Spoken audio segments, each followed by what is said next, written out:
নমস্কার বন্ধুরা, আপনাদের সবাইকে স্বাগত জানাই লেটস গোর আরেকটি নতুন ব্লগে। আজকে আমরা চলে এসেছি এমফি বিড়লা প্ল্যানেটোরিয়ামে। তো আমরা টিকিট কেটে বাইরে দাঁড়িয়ে রয়েছি। ওই বাইরে যে গাছপালাগুলো রয়েছে ওগুলোর সামনে আমরা দাঁড়িয়ে একটু ছবি তুললাম।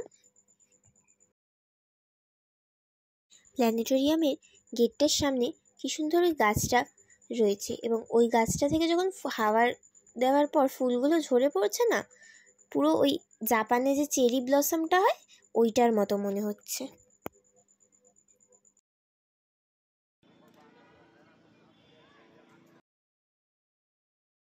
আমাদের এবারে লাইন চলে এসেছে, আমরা এক্ষুনি ভেতরে যাব, কিন্তু ভেতরে ক্যামেরা অ্যালাউ নেই, তাই আপনাদেরকে আর দেখাতে পারলাম না যে ভেতরে আমরা কি দেখলাম।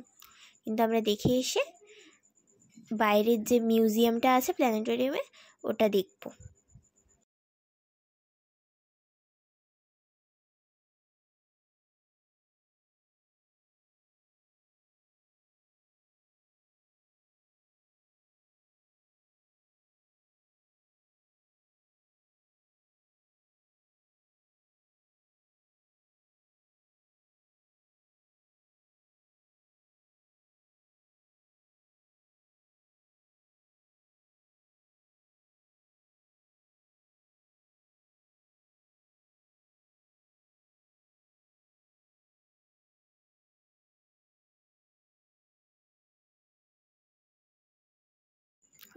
প্ল্যানেটোরিয়ামটার ভেতরে যে মিউজিয়ামটা আছে, আমরা এখন ওই মিউজিয়ামটায় রয়েছি।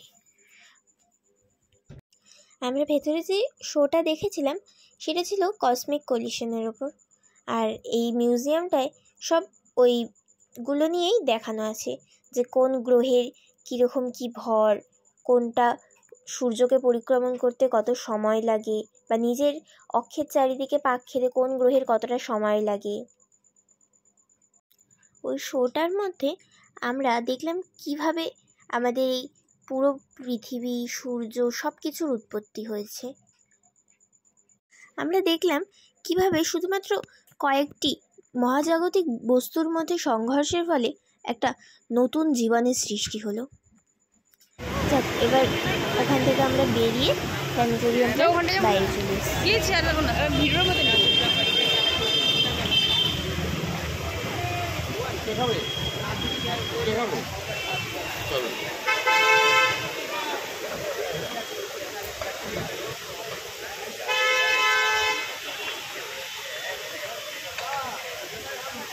আমরা এই প্ল্যানেটোরিয়াম থেকে বেরিয়ে এবার এই পাশেই, একদম ঠিক পাশেই যে ক্যাথিড্রাল চার্চটি রয়েছে সেখানে একবার যাব।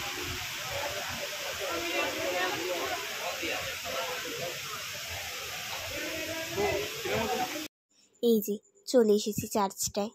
চার্চটা বাইরে থেকেই এত সুন্দর দেখতে, কিন্তু চার্চের ভেতরে তো ক্যামেরা অ্যালাউ নেই, তাই যতটা সম্ভব আপনাদের বাইরে থেকেই দেখানোর চেষ্টা করব।